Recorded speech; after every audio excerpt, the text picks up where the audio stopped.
Everything just changed, and we need to talk about it all. This is massive. Now, obviously, you've heard the term buy high, sell low. Oh, wait, you do the exact opposite. Let's not overreact to all of the news, all of the stats we now have from preseason week 1, right? You still want to have it as you want to buy guys when they're low and you want to sell them when they're high. That's how you win Dynasty. You capitalize on making value add moves to your team, but not only value add, you want to have production in your weekly lineup every single week. Today, I'm talking about the guys that have bolstered their stock, and I'm ranking them in terms of how much have they really changed their overall ranking. How much has their value went up? The first guy in S tier, I'll just give you a heads up, it's going to be Drew Aller. This guy balled out week 1 of the preseason, but what does that actually mean? Should we be targeting Drew Aller? Honestly, yes. Let's just break this down from a fundamental standpoint of what does preseason mean for your Dynasty team? Guys, I find preseason being a really, really good opportunity to buy a lot of players that are underrated. You know, once we get into the actual NFL season, that's when a lot of your league mates will start really tuning in and watching their players and saying, oh, this guy, Jeremy Bernard, I didn't see anything from him in the preseason because I don't watch preseason. But once you have real football, then they're going to start dialing into his performance. I think that preseason is a really good deceptive time where you can be dialed in. You can see, all right, Jeremy Bernard just came out there, had 4 catches on 5 targets and 51 yards. He looked pretty dang good. So you can potentially buy him high because you understand that, hey, his value did just go up, but your league mate is completely unaware to that fact. So let's go through and let's say, man, who's changed? Who has increased their value? Drew Aller is up first. Also, go check out the Discord, man. Free team reviews, free trade advice. We have so much great content coming out to you boys. Smash the links coming out as well. Drew Aller, I'm putting him in S tier. He's probably one of the biggest risers we have. 10 for 13, 153 yards passing, 2 touchdown passes. Now, he did have like a 70-yard completion right there. Again, he was in there with the backups, with the scrubs, whatever. You had Mason Rudolph come in there first. He looked bad. We all know what Mason Rudolph is. You had Will Howard come in, and Will Howard actually didn't play terrible himself, but Drew Aller stole the spotlight there at the end of the show. He also added a rushing touchdown. So 3 total touchdowns for the kid here, and everybody was talking about how good Drew Aller is. Now, I actually graduated from Penn State, guys. I got to see this bum, yes, this bum firsthand. Now, I can tell you one thing. This kid is talented, but he's raw, he's unrefined. He's what I would call a troll. But the one thing I will say, he has very special arm talent. This kid can sling it. And I do like the fact that he's not a mobile quarterback. You know, he's not Jaden Daniels, but he does have some, he can chop it up, give you some rushing ability. He did have, 300 rushing yards in a season there at Penn State, and they did have designed quarterback runs. Now, consistency will be the name of the game. He gets to sit behind Aaron Rodgers. I actually do think Drew Aller boosted his stock. Now, I'm used to the Drew Aller experience. It's 1 week. It's 13 passes. Relax. But I do think this could be the Steelers' answer at quarterback in 2027, depending how all things go. And I think this is their key. This is the guy they want Aaron Rodgers to develop. Will Howard, not really too impressive. Mason Rudolph, absolutely not. In terms of his overall value right now, and should you be targeting him for a buy? Honestly, yeah, I think Drew Aller for a 2027 second, I don't mind it. You spent probably a mid 26 second to get this guy on your team. That turned out to be a pretty solid value. But let's keep in mind, his price probably does come down to some point because you're not going to see this guy play at all this season. So it's a bit of a risky buy. Let's relax. He's going to have a couple more preseason starts right here, but this guy is someone that definitely elevated his stock. The second name right here, let's just go ahead and rattle off his Steelers teammate, Jeremy Bernard, who we mentioned. Now, Bernard, 4 for 5, 51 yards. And honestly, this guy also dropped the touchdown. Now, he didn't drop it. It was one of those toe taps. His toe was out of bounds, but it was a pretty nice catch. So his stat line could have been 5 for 5, 60 yards, and a touchdown. And that would have been just amazing. Now, the bad news is that you have Pittman, you have Metcalf, you have Warren, and Warren is a pass catcher, in and that himself. You have Muth, and then you have Aaron Rodgers. It's not exactly a high passing volume attack. If you're not going to trust Metcalf and Pittman from a fantasy passing volume perspective, what chance does Bernard have? But what I will say is that Jeremy Bernard did look good. Now, in his final collegiate season, 802 receiving yards. I believe it was at Bama, and he had 7 touchdowns there. So he's coming off of a break-off final collegiate season. Kind of comps to Debo. Has some gadget usage. And really, the one negative I had for him is that he's a poor target earner, but he's very versatile. And we kind of saw that on display where, hey, he actually earned some targets in this system. And he was the guy that was popping off as being always open. Now, this is something where you don't want to overreact. It's a step in the right direction. I'm not really changing him too much in value because of the obstacles, the playing time obstacles and the passing volume obstacles. But it's a good sign if you're holding Jeremy Bernard. He is somebody that elevated his stock. Let's go with a non-rookie. Guys, there's a lot of people that showed me that I'm correct, and Michael Wilson is one of them. The Cardinals. The Cardinals come out with their starting offense. Guess who's back? Back again. It's Brissett. Brissett's out there. Big bad man. I mean, not that bad. Like, he's kind of trash, not going to lie. But he can support fantasy production. Michael Wilson comes out there, and bam, I'm throwing him in S tier. Now, are you stupid? You might be asking that. His stat line, Michael Wilson, 2 for 2, 2 catches, 2 targets, 23 yards. Yeah, this one's pretty simple. The Cardinals had 1 drive, and guess who Brissett was targeting? Brissett was targeting Michael Wilson 2 times. Now, sure, Marvin Harrison, oh, he comes in with the 7-yard touchdown catch. Come on. I mean, good for him. Good for him. But I like seeing the fact that Michael Wilson would have had 4.5 fantasy points on their first drive in the blink of an eye. He's picking up where he left off. Take a look where he left off. Green bean. This guy was printing green weeks, printing 15-plus points per game with Jacoby Brissett. Why would you think that's going to change when Brissett is back? Again, Michael Wilson's having a pretty good training camp. Marvin Harrison's having a pretty bad training camp, to be honest. They've kind of been switching who's wide receiver 1, who's wide receiver 2. The real answer is Trey McBride, and then the second wide receiver is going to be one of these guys. I've been saying it's going to be Michael Wilson, and I thought it was a very solid performance and a good sign that he had 4.5 fantasy points in a PPR format in the first drive of preseason week 1.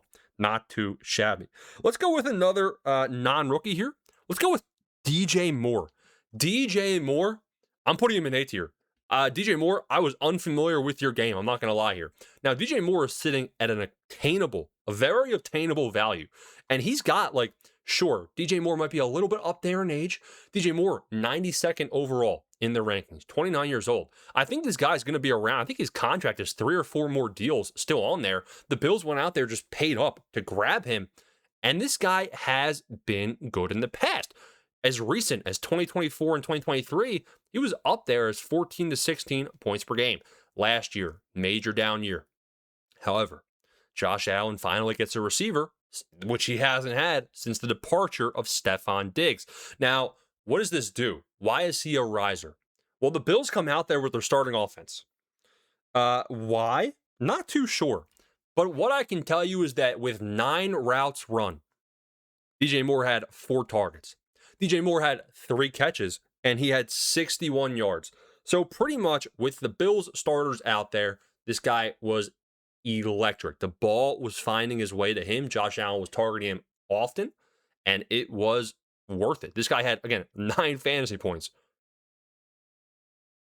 I was unfamiliar with your game. I'm not going to lie. If you come out there and you can say, hey, I can turn a 2nd-round pick for DJ Moore, go ahead and do it. Let's look at the guys that are around him. Like, I think I'd rather have DJ Moore than Alec Pierce coming out of this preseason week. Now, I'm not trying to overreact, but Travis Hunter might be a nobody. He might not even be playing wide receiver. It's going to hurt because you invested probably the 101, 102, 103 back in 2025 when you were taking him, but you swung, you missed. I was avoiding him at all costs, and now you might have to just pivot to a DJ Moore, Michael Wilson, one of these guys down here that's a bigger riser. But I do think DJ Moore needs to be on more people's radars. It looks like him and Josh Allen do have a good connection. So he's an A-tier riser for me. I'm going to go back to the rookie well. We will have some more rookies coming up in here. We will have an updated rookie ranking vid as well. Jeremiah Love, I'm putting here in B tier. Now, people are going to hate on this ranking, but again, he's featured in the riser video. That's good. Now you're saying B tier, shouldn't he be like S tier? Unfortunately, let me read this down to you. Nathaniel Hackett is a terrible OC. Nathaniel Hackett is saying James Conner RB1. Oh, Jeremiah Love, he's definitely a rookie. Whatever. water under the bridge. Let's pretend it's water under the bridge. Algiers not out there. Well, actually, they were. Again, the Cardinal starters were in there, and they had Jeremiah Love featured, but it was really weird when you see Jeremiah Love playing a full half of football. That's scary. Scary. So scary, in fact, that I saw this guy get his ankle wrapped up during a tackle, twisted up, and sure enough, he's out for at least a week with an ankle soreness. Cool. So can we not? We saw it. The good news here, and the reason he's a riser, he is dynamic. He is electric. That's surprising nobody. Looking at what his stat line was, like 11 carries. It's a lot. 58 yards. Pretty good. 3 catches on 3 targets for 14 yards. So Jeremiah Love, he was dynamic. He took over the entire first half pretty much for the Cardinals offense. He was in there too long. That's scary. Now, the reason he's in B tier, it's similar to Bernard. Jeremiah Love is high priced, whether it's redraft, whether it's dynasty, 14th overall best asset. Guys, I haven't really changed my opinion here. I think he's going to be in purgatory in his rookie season. You do have Tyler Algier. You do have Trey Benson. You do have James Conner. Now, maybe they trade one of those guys, probably James Conner, with the way that they're looking here. Maybe James Conner can't bounce back from injury very quick. But James Conner is 14th overall, ahead of Justin Jefferson. I think we could see a slow start to his season. We're going to have to see who gets the red zone carries, who gets the bulk of the opportunities here. If his snap share is 70%, you're solid. If it's 50%, which it might be, don't expect more than 13 to 12 points per game, my guys. Like, it's scary here, but he did look like the next Bijan as everyone hyped him up to be, so he is a riser. Let's go with another non-rookie, Trey Tucker. I'm not going to lie. Perhaps I'm delusional. Perhaps I'm just lying to myself. Bam, S tier. Now, I've taken Trey Tucker in a lot of best ball drafts this year. I'm not going to lie. From Dynasty perspective, can he be that guy? The answer to that is yes. He can return value on your investment. Now, are you going to get a first-round pick for him? Probably not. But this is a good flip opportunity. Let me tell you why. First off, what did Trey Tucker do? Trey Tucker, in there with the first-team offense. 2 targets, 2 catches, 21 yards. All right, it's fine. It's mid. It's pretty mid. With that said, he is at least the wide receiver 2 in this offense. He will be on the field. The reason I'm putting him in S tier, this guy looked like Tyreek Hill. He was in motion on every single play. He was in there with Kirk Cousins, I believe, and he was the quickest guy on the field, and you can't teach that type of speed. Now, let's go another step further. Guys, it is a Trey Tucker contract year. So he's going to be financially motivated to go out there and ball his butt off. He's going to have a lot of opportunities, and I think he's going to have a good chance to capitalize. He's coming off of his career best year with 9.5 points per game, but that's going to be inflated because he had a 41-point week in week 3. So we know this guy can tear it up downfield and print fantasy points. Who's to say that we don't have a 41-point game week 1, and then that just turns into the biggest increase in value ever, and then you sell him high? I'm not saying Trey Tucker is going to be an every week flex in your lineup. I'm saying his competition is Jack Besh and Jalen Naylor. So he's out there as the wide receiver. And he is elite in terms of his speed.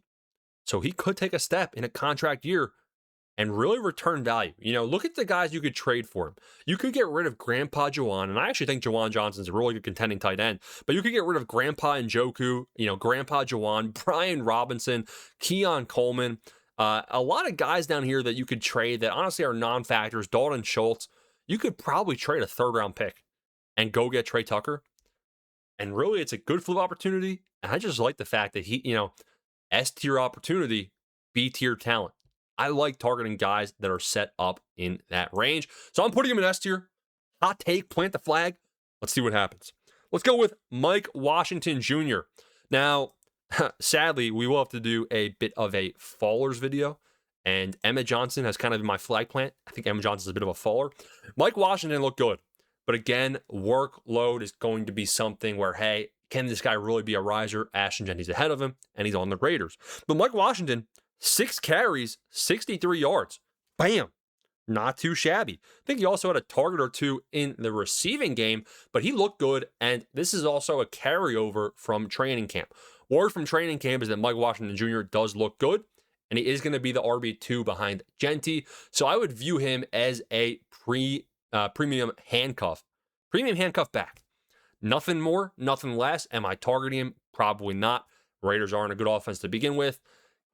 He could be a solid running back, but let's just say Genty got hurt. Mike Washington emerges. As soon as Genty comes back, we'll smell you later, buddy. Now, Clint Kubiak does like the dual running back committee as well. We just saw that in Seattle. So don't be surprised if Mike Washington randomly has like 35 to 40% of the snaps. I think he could hinder Genty. That's scary if you're a Genty owner. That's why, personally, I'm fading Genty's current price of the number 10 or 11 or 12. Where is he? Number 13th overall in all of Dynasty. I'm fading that because I think Mike Washington could be a hindrance because I think he actually has some juice. So I'm putting him in B tier. Honestly, I'm going to actually move him down to C tier just because what's the use case here? How's he ever going to be useful? You need a Genty injury, and even with that, he'll immediately come back and Genty's going to overshadow him. So I'm putting him in C tier, definitely a riser.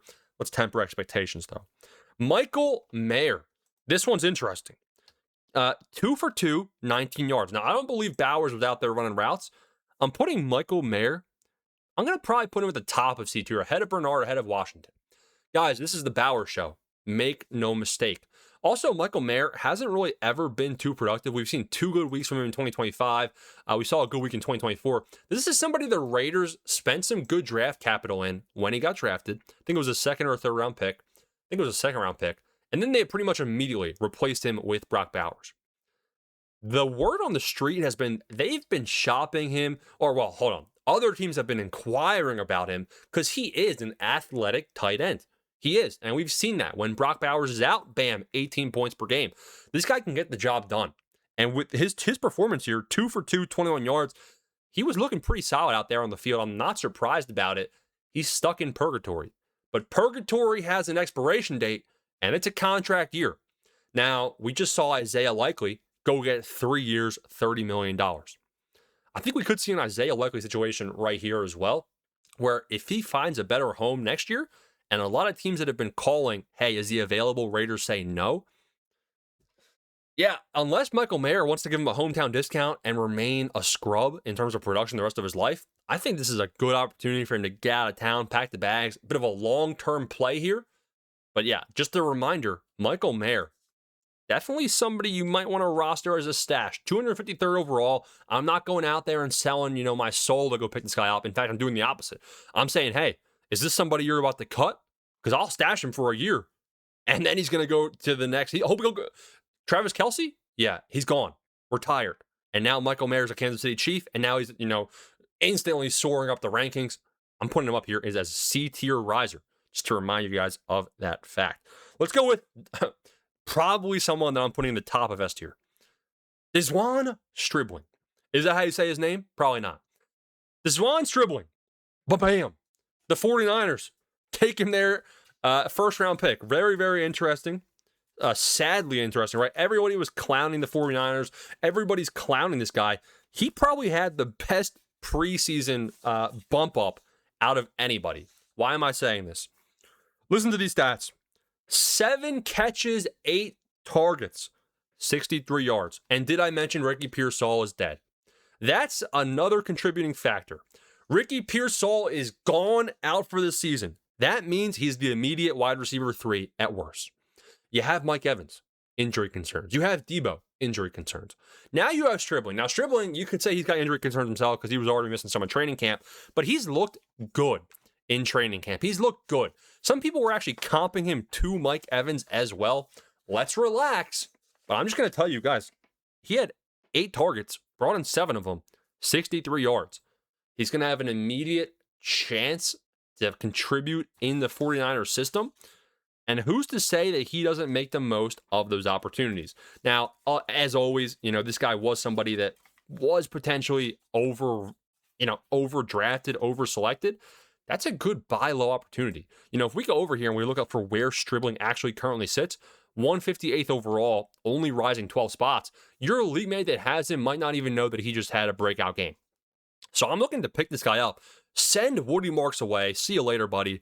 Shakir is actually a little bit undervalued too. He should be a big riser. Cole Beck, we'll smell you later, buddy. Jordan Mason, see you later. There's some names down here that you can offload and go pick up a Dizwan Stribling. I even think like a 27-second is super valuable, so I'm not really trying to trade those away. I want to kind of hoard those. But if you haven't drafted yet, I definitely think he's somebody that's a big-time riser. So go shop him around, man. He's a big-time riser, but I feel like, the secret's kind of out, especially with the Pearsall injury, but that's why he's at the top of S tier. Someone's rising up my rankings. Deshaun Watson. Deshaun Watson, I've been featuring in a lot of content recently, mostly for the price. Why is Deshaun Watson being treated as a scrub? 236th overall. You're telling me we have Anthony Richardson valued ahead of him. So, all right, let's just break this down. Deshaun Watson is going to be the Browns starting quarterback. We already know that. Deshaun Watson had a good training camp practice. I think he was 17 for 20 with 7 touchdowns and no interceptions. After that practice, they pretty much said, Watson, you're going to be the starter. And he starts the preseason game. Final stat line of that game, 11 for 15, 126 yards. And he had, 3 carries for 4 yards.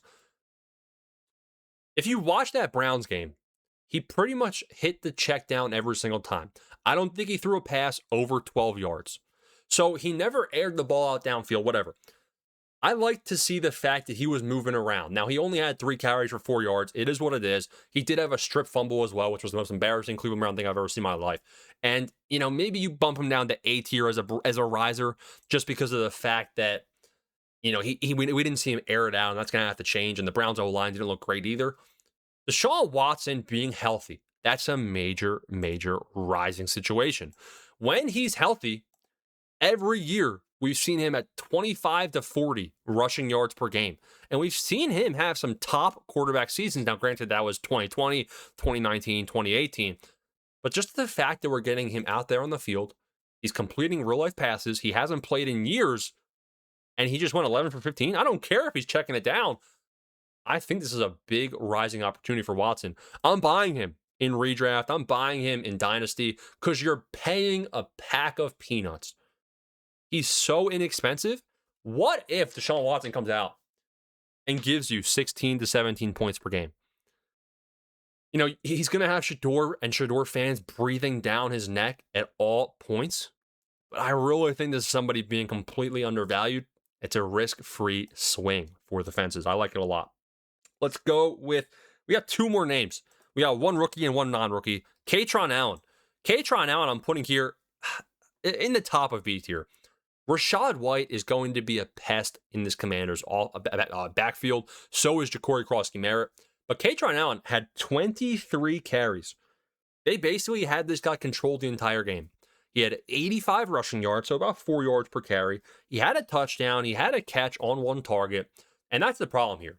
At Penn State, Nick Singleton was the receiving back. That's kind of what you expect here for Kaytron Allen, is that he's going to be the rushing back in this Commanders offense. They could get some red zone opportunities with Jaden Daniels, depending on his offense, if his offense surprises to the upside and rebounds, bounces back. So he could be the red zone back. That's what I would expect. You're going to have Rachaad White as the 3rd down back. You're going to have JCM mixed in. But he did have a good first game. He was a standout star at, the pre-training camps at OTAs. His hype has kind of subsided a little bit during training camp, but it's good to see him getting a big opportunity to shine. And hopefully they keep him as a focal point of this backfield. Final name is Kyle Pitts. Now, Kyle Pitts, the breakout is coming every year, right? It's almost a meme at this point. Kyle Pitts. The Falcons are the worst system I've ever seen in my life.